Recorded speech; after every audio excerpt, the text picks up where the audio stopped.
This is not our monthly open mic reading. This is a special event for Raymond Cobb, who has written a book called Blackguard, The Way of the Askari. Did I say that right? The Askari? Yes. You said it correct. Yeah, and Raymond's a writer I've known for, 15, 16 years, something like that. He writes all sorts of stuff. He's written about study abroad programs. He's written about marijuana. But he also, I think, most famously does books about fantasy novels, right? Written from not any particular point of view, I think, but they're interesting and they're a lot of fun. And I'm working my way through his latest one, which is the one he's going to read from today. Afterwards, we'll have an open mic, and yeah, you can check that out on the journal. Okay, so I'm going to start off just by putting his. There it is. I put a link to his book in the thing. You can go and buy his book right now if you like. And Raymond, take it away. Hello, everyone. My name is Raymond Cobb, author from Compton, California, currently residing in Chino. Recently released my fantasy novel, Blackguard, Way of the Askari. It's a novel about two young boys who train to become warriors while an evil outcast is growing in power with every life he takes. I'm going to be reading a chapter from the book that sets up the main antagonist of the story. Let's see, my mouse is working. Okay. I'm going to be sharing my screen. Is that okay? Yeah, please. Okay. Let's see, move this to this side. Right. So, I have this picture here. It's just of the scene that I'm going to be reading from. It shows the main antagonist and the outcome of a battle that he was recently in. Okay. The chapter is called Blood in the Storm. The philosophy of Sayaka states that a person has three parts, just as there are parts of the day. Dawn of Seiheku symbolizes the mind, the beginning of life. Noon symbolizes the midpoint of life. And night symbolizes the soul, the essence of life. Author unknown. 33rd day of Lumia. The night sky illuminated in a blinding flash as lightning streaked across the heavens, illuminating the dense clouds that hovered menacingly above. Rain fell like a heavy curtain, drowning out the sounds of the jungle. Amadi jumped, shivering in knee-deep sludge. His father, Akachi, stepped unfazed through the sludge, which covered his brown leather boots. Another streak of white was followed by a crashing boom. Amadi stumbled over his own feet, desperately trying to keep up with his father's hurried steps. A wave of panic surged through his body as he realized how far he had fallen behind. They trudged through the mud and thorns, past vines and branches, but had yet to find the village. The darkness of night, coupled with the rain, shrouding their every move, made every tall tree and bush become a looming figure that could have killed them at any moment. The sound of the howling wind and rustling plants was swallowed up by the snarling and famished predators searching for their next meal. Their lives were in danger with every step they took. "Hurry up, Amadi," Akachi barked as he dragged Amadi by the arm. "The cave is around here somewhere. I've had enough of this cursed rain." Akachi uttered the words in a torrent of anger. His grip on Amadi's arm tightened as he pushed forward. Amadi stumbled, his foot caught on a rock, and plunged into the mud below. "Get up," Akachi commanded. Prepared by fear, Amadi jumped to his feet. Though the storm rendered his vision nearly useless, he did not disobey his father's directions. His gaze drifted to his hands, which were faintly marked with bruises. He flexed his fingers, wincing at the pain. He felt the warmth seeping through his skin as the soft red light of his boko radiated from his palms. His wounds closed as the pain subsided. The sudden shock of a hard slap crashed him back into the ground. Searing heat spread from the back of his neck all the way up to the tips of his toes. His vision blurred and fogged over as tears welled up in his eyes and his bottom lip quivered. A scream threatened to burst from his throat, but he clamped his lips together, forcing it back down. If he were to cry, his punishment would be far worse. A fist slamming into his solar plexus, a boot connecting with his ribs, or perhaps something even more painful. What part of don't use Boku when traveling at night don't you understand? Akachi snarled. But father, my hands, Amadi pleaded, his voice weakening with fright as tears threatened to spill from his eyes. But nothing, boy. You are drawing too much focus on this. Akachi yanked Amadi up back to his feet and shoved him forward, frustration clear on his face. His father's voice echoed in his ears and birthed a fear greater than the storm itself. The waves of rain battered against Amadi's skin, crashing against him like a relentless army. But father's rage and brutality drove his body forward, pushing him beyond the brink of exhaustion, because he understood that pausing even for an instant could have devastating consequences. The rain slowly faded until it was just a mist in the air. Amadi thought to cast a revealing spell to check for the cave, but feared the consequences that he would face if he did. Suddenly, shadows darted between the bushes nearby, startling him. He froze in place, unsure of what to do. Keep moving, Akachi ordered. There is nothing to fear in these jungles. You better do what your father says and just keep going, an unfamiliar voice snarled. Amadi nervously glanced around but couldn't see anything but the massive trunks of trees and unruly bushes. 4 menacing figures emerged from the shadows, outcasts, criminals like Amadi and Akachi, their clothes tarnished and tattered. 2 of them brandished swords while another had an arrow drawn and pointed at Akachi. The last man was a Blackguard, with fiery orange boko seeping through his fingertips. Amadi shivered beside his father as the menacing outcasts closed in on him, their eyes full of ill intent. Surrender your gold, food, anything of worth, or I'll run you through myself, the Blackguard demanded. Akachi laughed. I would sooner perish than to let you have my coin, Akachi said with a haughty air. His words were confident and unwavering. Sinister smiles crept across their faces as they encroached on Amadi and Akachi. We can certainly arrange your death, a swordsman said, greed gleaming from his eyes. Amadi clung to his father's back, trembling uncontrollably. These men were terrifying. The scars on their faces and tatters in their clothes revealed a lifetime of suffering. Their expressions were cold and unyielding. Like a pack of hyenas, they had spotted 2 helpless gazelles, but Akachi was no gazelle. He was a lion. A faint crimson surged from Akachi's fingertips as he cupped them into the murky ground. What do we have here, boys? One of them sneered. Looks like we found ourselves a Blackguard. The outcast Blackguard nodded smugly. No matter. We'll fillet his corpse just like the others. Akachi reached his hands into the dark mud, his brows frowned in concentration. The sludge of dirt, branches, and undergrowth took shape in his hand. His fingers closed on the thick, rough-hewn piece of wood about 6 inches. As he pulled it up from the mud, a lash measuring nearly 6 feet sprouted from the wooden handle. Across its length, embedded pieces of metal, shards of glass, and rust-covered nails protruded from it. An arrow sailed through the air towards Akachi. He deflected it with his boko as a burst of red energy sent the arrow careening away. The 2 swordsmen charged, their blades slicing and stabbing through the air. Akachi shoved Amadi to the ground as he ducked away from the amorous attack of the outcast. With one quick snap of the whip, it became entangled tightly around the blade of one swordsman. Akachi yanked the sword out the outcast's grip, and it lodged with a sickening thud deep into the other swordsman's chest. The man cried out in pain before he slumped to the ground, dead. Akachi fired a red blast from his palm as fast as lightning into the other swordsman that slammed him backwards into a nearby tree. Amadi scurried away, cowering behind a measly shrubbery as an arrow zipped past him. The outcast Blackguard unleashed a blast of orange boko. Akachi effortlessly deflected it with a surge of his own, and the 2 energies collided in an explosion.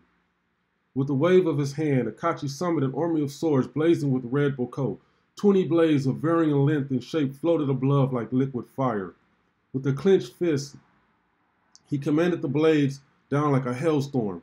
They sliced into the outcast's body from all directions. The man screamed as each one sliced into his flesh, blood erupting from the wounds. He dropped to the ground dead, a lifeless heap of decaying flesh. You will suffer for that, the archer outcast shouted as the arrow he released flew past Akachi's face in a blur. Only the swordless swordsman and the archer remained. The archer let loose another arrow, aiming it at Amadi this time. Akachi spun around and stretched out his hand, catching the arrow in mid-air with red boko. He then hurled it back at the archer. The archer attempted to duck out of his way, but the arrow stabbed into his shoulder. Akachi let out a loud shriek that made Amadi jump in surprise at the unexpected outburst from his father. The swordsman had pulled a hidden dagger and mercilessly plunged it into Akachi's ribcage. Undaunted, Akachi placed two fingers together and unleashed a raging scarlet beam of Boko, searing straight through the outcast's skull. Blood and brain matter sprayed in all directions as chunks of bone and flesh scattered, leaving a nauseating trail of carnage on the ground. Akachi cupped his hands around his wound, allowing his Boko to seep in and mend it. He focused his attention on the archer outcast. The man gasped when he realized Akachi was coming in his direction. He pulled an arrow from over his shoulder and knocked it onto his bowstring, but with a swift snap of the whip, the bow was knocked from his hand. He then reached to draw a small blade, but another snap of the whip knocked it from his grip. Akachi unleashed a blast of red Boko that slammed the outcast against the tree. The tree seemed to come alive as red Boko coursed through it. Branches and vines enveloped the outcast, imprisoning him. Despite his desperate thrashing, the more he strained with all his might to break free, the tighter the binds became, further entrapping him in relentless woody coils. Akachi released his whip, letting it fall and dissolve into the murky soil beneath his feet. He stepped right up to the outcast and stared him down. He spat out the words like venom. "Your friends are dead, outcast." The maliciousness in his voice radiant like a cold, safe old night. The outcast's face contorted in rage as he spat in Akachi's face. "You expect me to beg for my life, Blackguard?" He thrashed about, trying to break free, but the vines that wound around his neck, waist, wrist, and ankles, he was completely immobilized. Akachi smirked as he wiped away the spittle. "No use begging," he said. "It isn't going to do you any good. Son, come." Amadi cowered behind some shrubs, terror in his heart. He wanted to fight, to prove himself a man, but he didn't want to die. His father's eyes pierced him with a gaze that seemed to freeze his soul. Amadi slowly stood up, his body tense with fear. "Now, boy!" In an instant, Amadi was up and hurried to join his father. He stared in shock as his father handed him the dagger. It was the dagger that had tasted his father's flesh, its blade still tainted with his father's blood. He felt the weight of it as Akachi placed it in his hand and moved him in front of the captive outcast. Amadi was horrified. His heart raced with terror and conflicted emotions. Part of him wanted to avenge his father, but another part of him couldn't bring himself to take a life. He trembled as he held the weapon, unsure if he had the strength to do what needed to be done. "Kill him," Akachi demanded. Amadi locked gazes with the outcast. The man seemed to be ready to die with an expression devoid of any emotion. "I can't," Amadi whispered, finding it difficult to utter the words. "Outcasts like him would take your life without a moment's hesitation. They would murder you with the same ease as they would slaughter a fawn. These outcasts would have dismembered you. These monsters, they would have gutted and skinned you alive, and then left your body to rot with the maggots had I not been here. You dare show him mercy? Mercy?" Akachi yelled. "Father, Amadi's words stuttered in the air, hanging helplessly in the face of his father's seething fury. Nothing he could say would alleviate his father's wrath. Amadi felt an unnatural heat as he looked down to see a red energy swirling around his hands, like a flame consuming them. The dagger felt heavy, like another controlled it. He glanced towards his father, whose eyes were filled with hatred. Amadi tried to fight it, tried to push back, tried to take control of his limbs, but it was no use. His arms moved of their own volition as they raised the blade towards the outcast's abdomens. The blade dug deep into the outcast's chest. "Never show your enemies mercies, boy." Akachi's voice was as cold as steel. The outcast's face contorted in agony as Akachi's Boko gripped Amadi's hands and forced him to twist the blade and slice upward, cutting through skin and muscle until a thick gush of blood splattered onto Amadi. Blood and gore spilled onto his face and clothes. He stood there in a frozen state of shock, the metallic scent filling the air as the warmth of life slowly seeping away from him. Unable to comprehend the horrifying scene before him, Amadi remained silent. "Let's go," Akachi said. "We have a cave to find."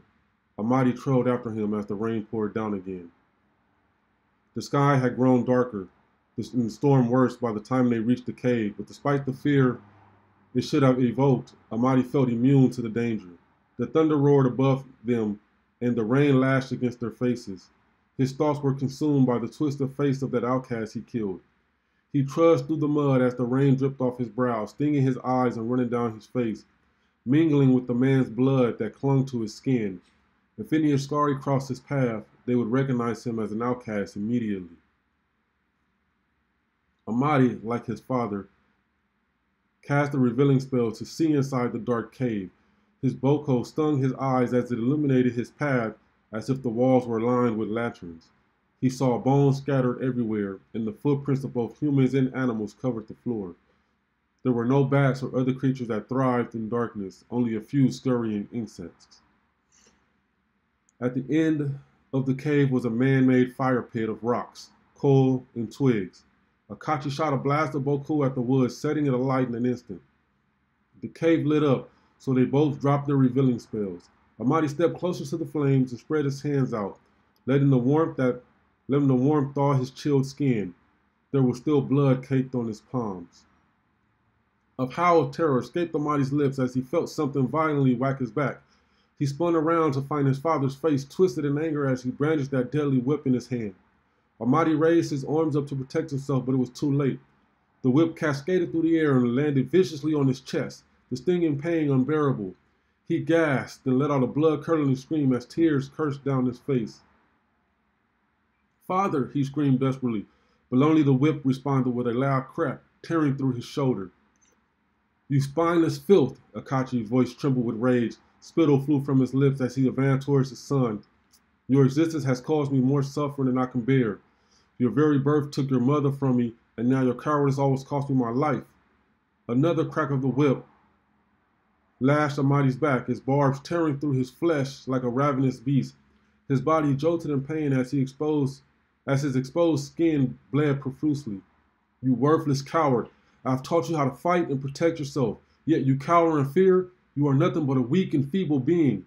Amadi flinched as the whip snapped against his face. A burning agony sliced through his right cheek and eye. He cried out in agony. "Father, forgive me," Amadi shrieked as he desperately tried to flee. The thick leather whip curled around Amadi's ankle like a snake, and with a tug he was pulled back. Akachi placed one foot on Amadi's chest to keep him still.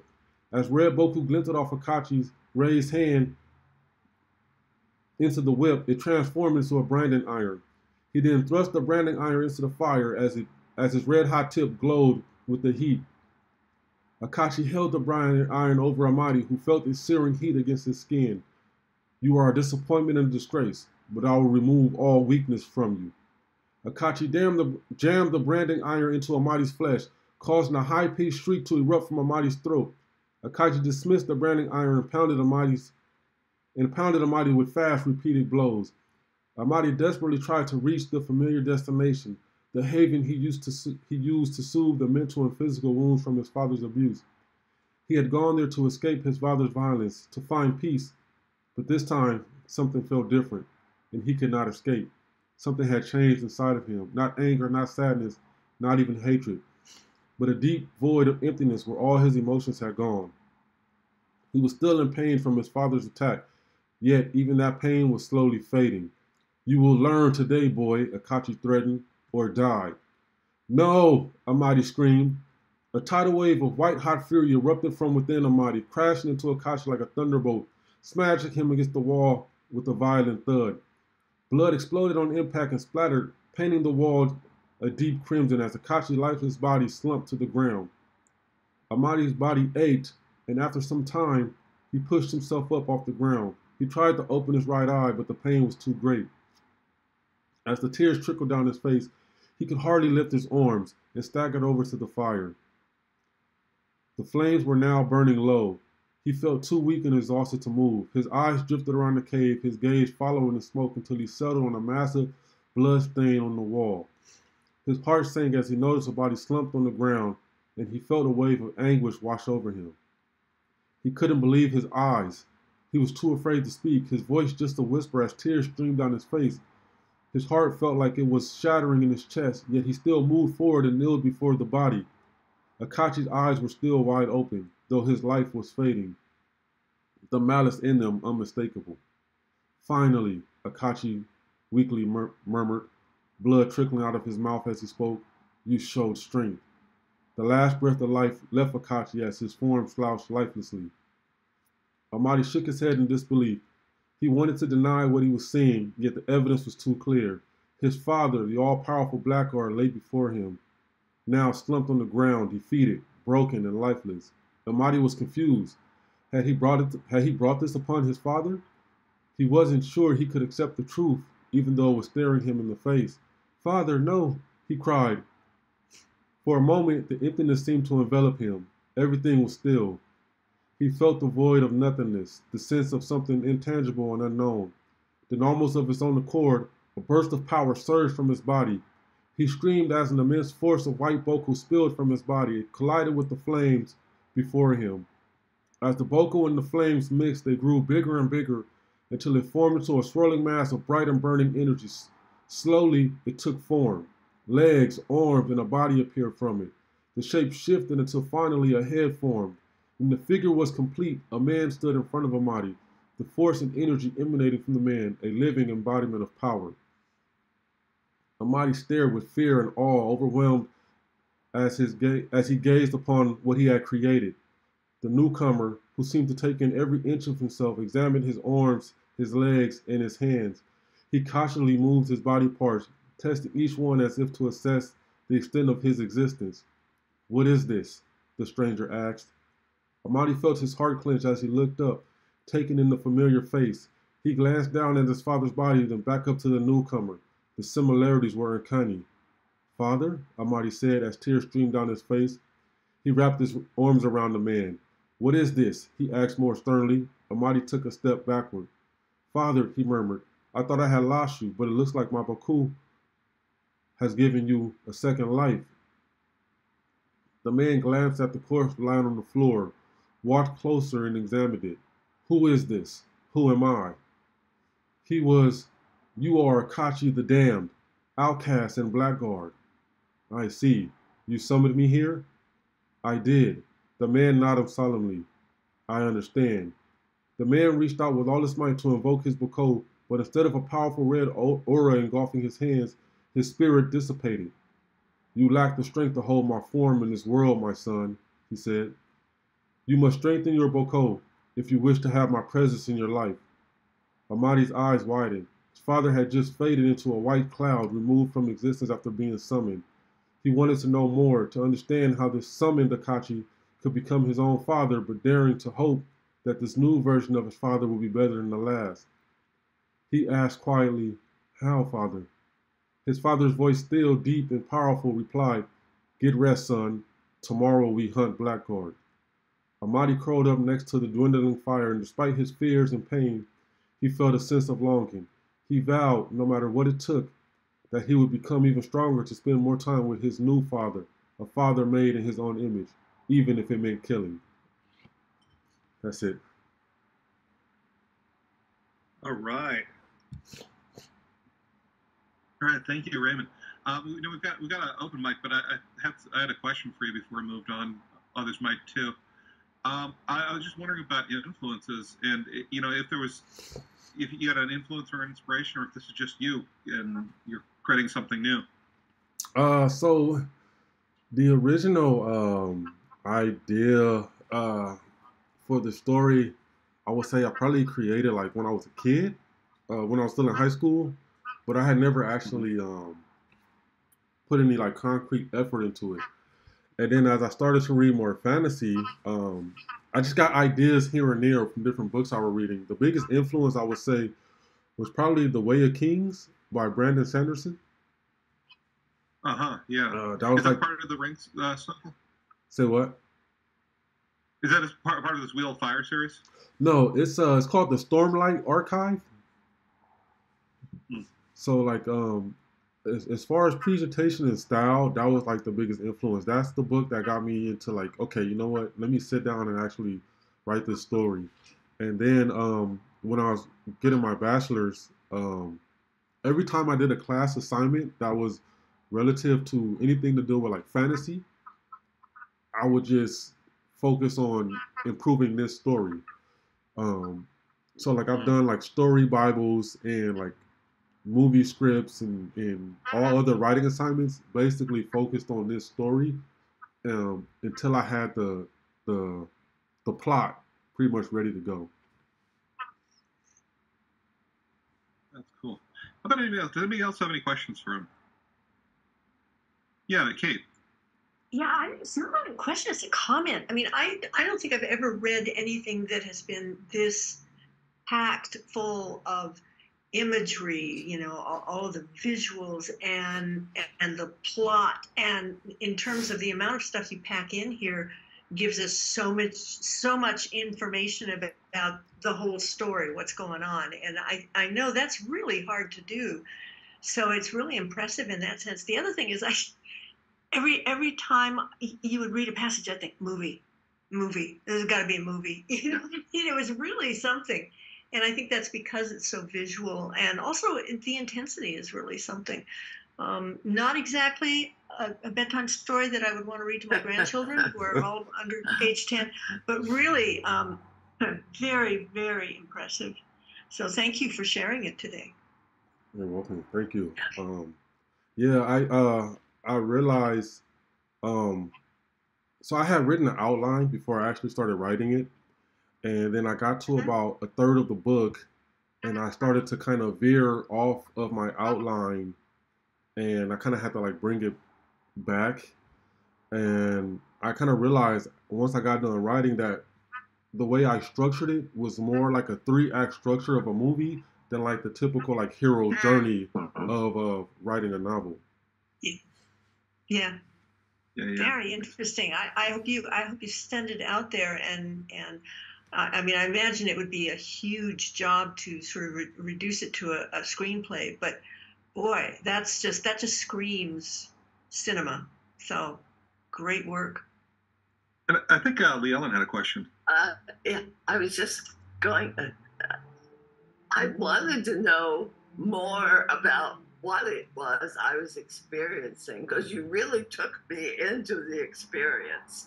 But because I have no context, it's like, okay, I got the father son, but it's like, where am I?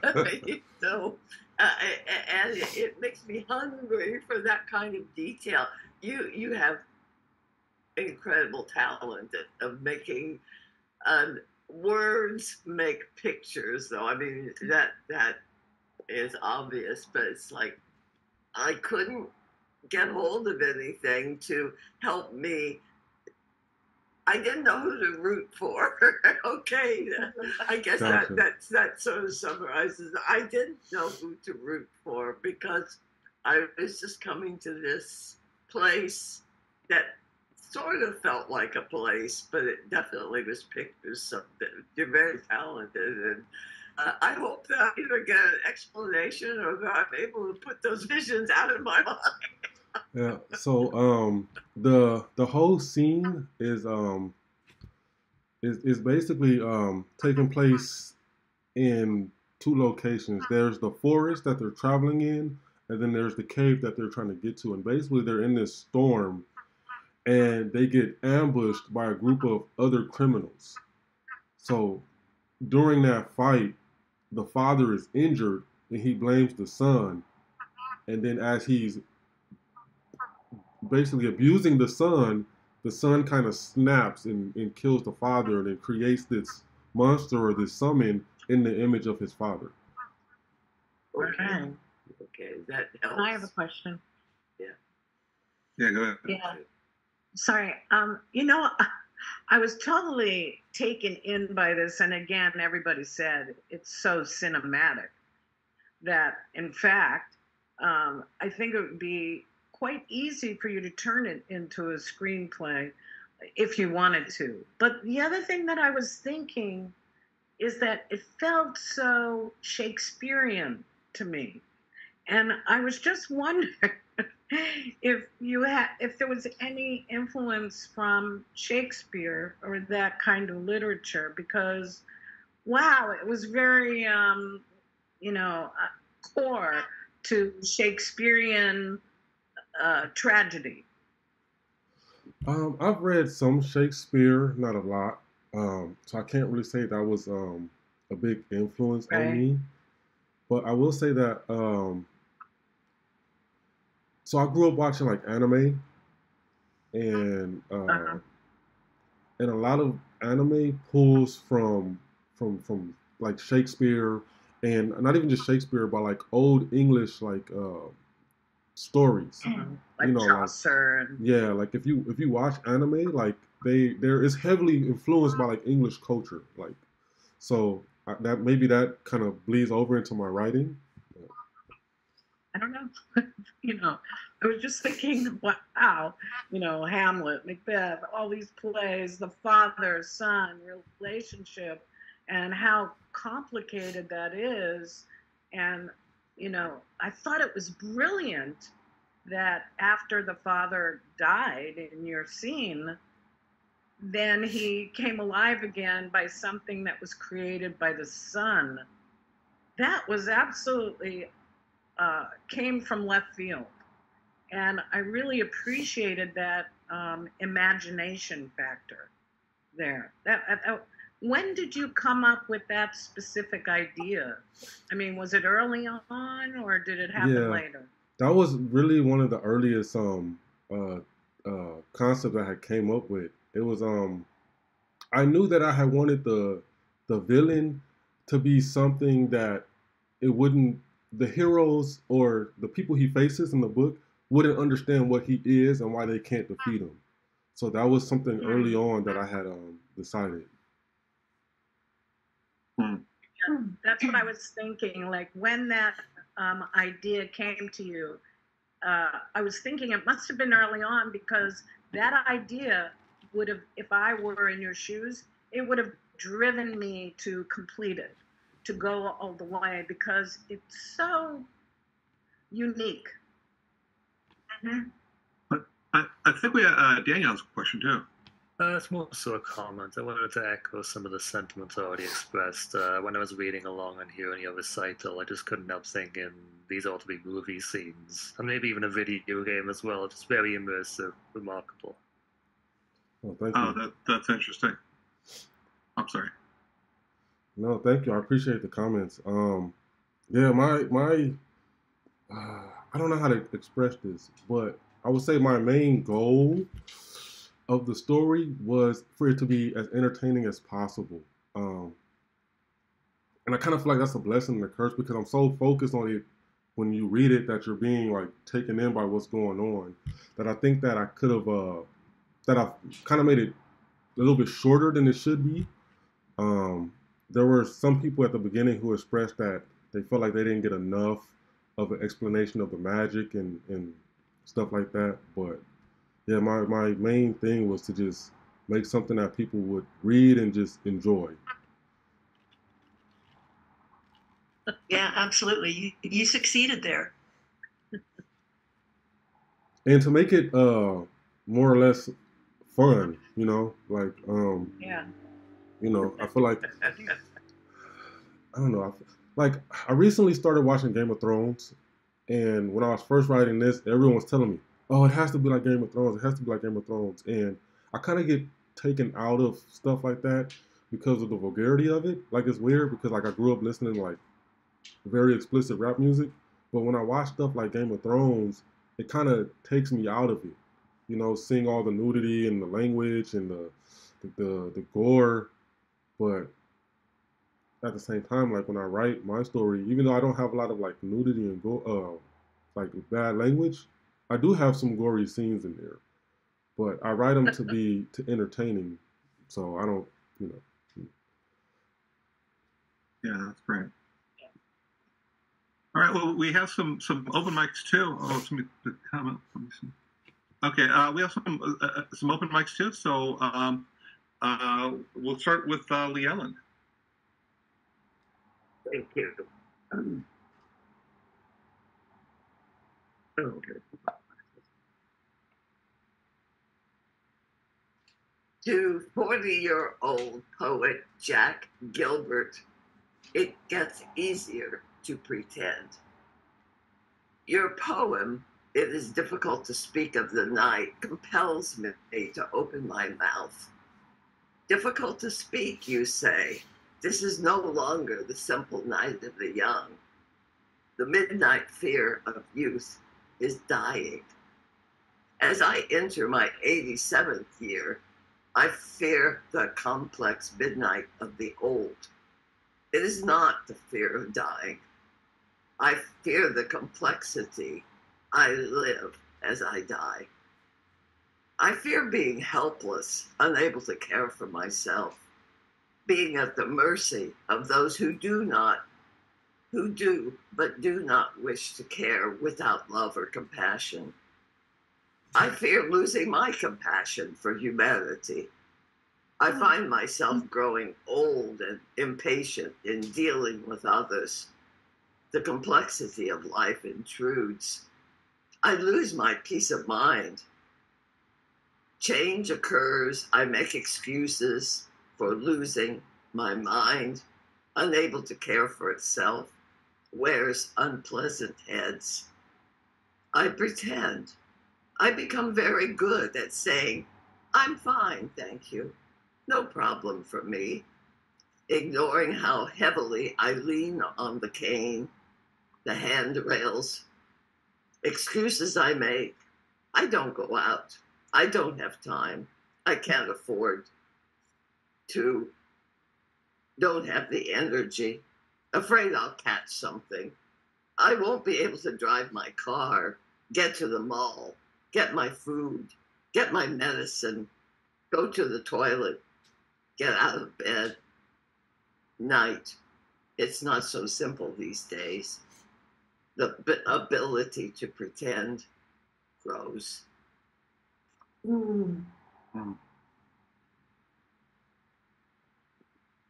Thank you. That's really beautiful, Leo. And I work with a lot of people who are in their 80s and 90s, and boy, you have said it just so completely. Really wonderful work. You know, I was really grabbed by Jack Gilbert's poem. I don't know if you read it, but it's called It Is Difficult to Speak of the Night.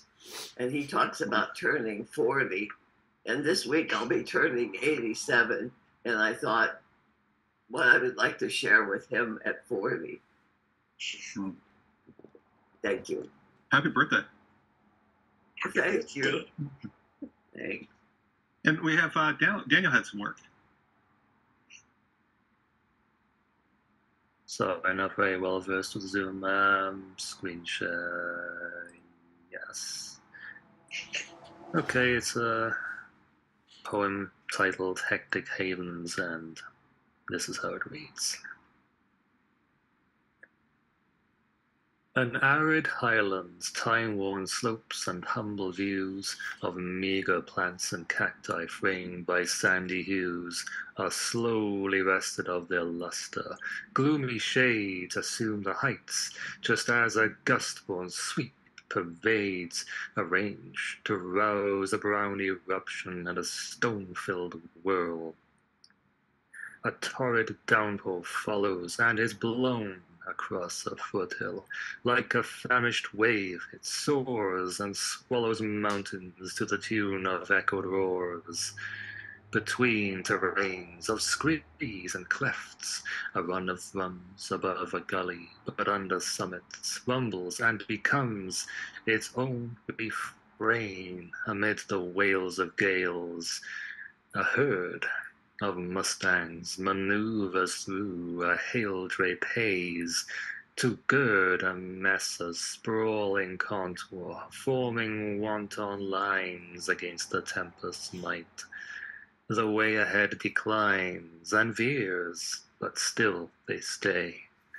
A sudden lightning flash is met with stop-start steps and nodding heads, while a lash from the onset of thunder entices their strides. They charge at the elements, flooding the sides of a canyon with blankets of eddying gold, enveloping every repellery fold. On reaching the passage's perilous heart, their gallops meander, unravel, then part, as far as the channels allow. They surpass a release from a shattering cliff, but a mass continues to plummet at startling speeds and blows up in clusters that cover the steeds. Despite being cumbered, they clamber, they wade, and outdo the tumult with battle cries frayed. They rise in the race where the valleys collapse, emerging from surges and narrowing gaps as they mirror the rage of the wind and the rains with the sways of their tails and the blaze of their manes. They turn into blurred undulations in streams, propelled by the pelts of their hooves on the seams, and gravels that crackle and crack where they swarm the wide open spaces to see off the storm. The blaster outlasted the eddies of bait above and below as the tremors grow late, and the skylines and ridges no longer ignite a tenuous truce for a day and a night. The weary horses settle down, they strut around a playa. Though the peaks are fractious and the ground is mostly barren, without fields or woods to roam, this setting is their solitude, a sanctity, a home. Thank you. All right. We've got some people who can do something that I can't do, which is dramatic readings. Both you and Raymond have such a great voice. That's wonderful. And finally, we have Kate. Okay. I'll see if I can. It'll probably be easier to read if I share screen, if I can find it. At the bottom, big green button. Let me see. I don't know if this is the right one. I think I'll just go ahead and read it from my. Okay. This one was just accepted by Northwest Review. And it's called Living Like Squirrels. One of my favorite authors is Annie Dillard, and she wrote a beautiful piece called Living Like Weasels. This is nothing like that, but it's kind of in honor of her, the title came to me. Living like squirrels.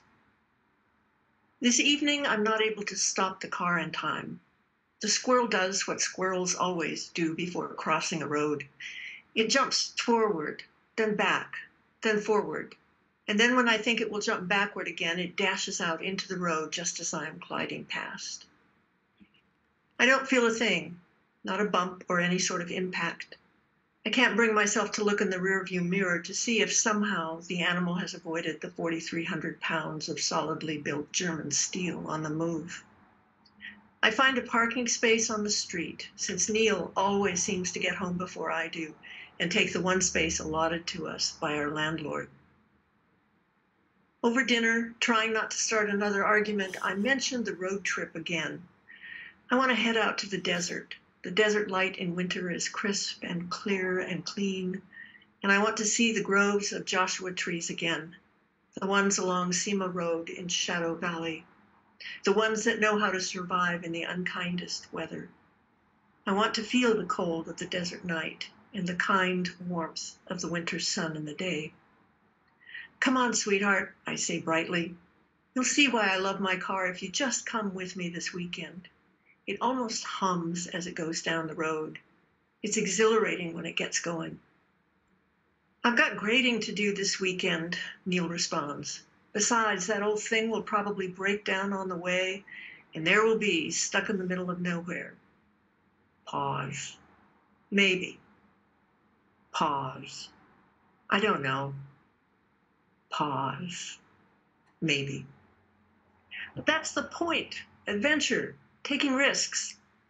Let's go on a road trip, just the two of us, off to see what we can find.